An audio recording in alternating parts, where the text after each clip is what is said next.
I had an 8-minute video done up yesterday for Alex Jones to explain to him, if I could, the moment that he's having right now, and then I wound up deleting it because I don't really want to give these guys my energy anymore. But I'll try to reduce that video to a couple points.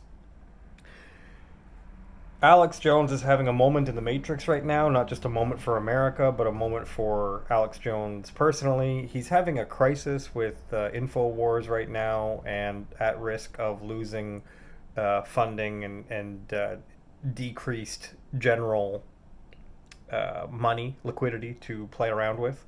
And he's not a stupid person. I'm sure he has enough savings to run his company for a while. But between the lawsuits of Jerome Corsi, Roger Stone, and whatnot, I mean, it's strained times. But in this crisis, he could use the opportunity for good.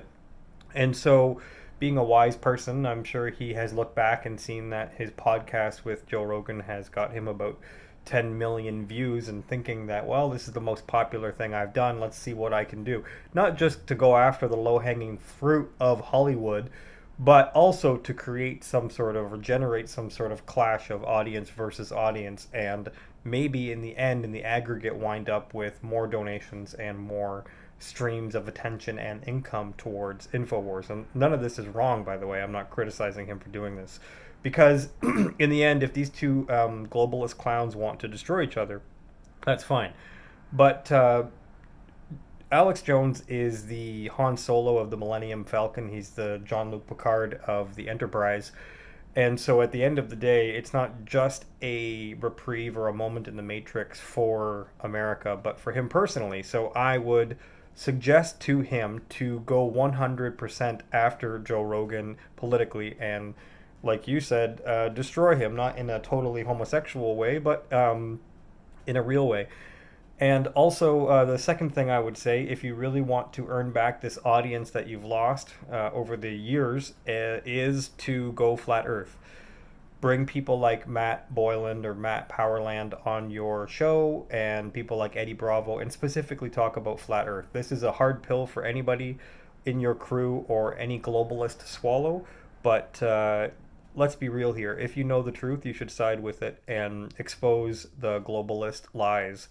The major lie of the globalists is the globe itself. So go research flat Earth and start talking about flat Earth, and I guarantee you, you will have a newfound respect among the truth community, because something happened along the last few years where it's not just that people fell off, it's that you always thought that people in the globalist side, in the globalist camp, respected you and wouldn't touch you because you were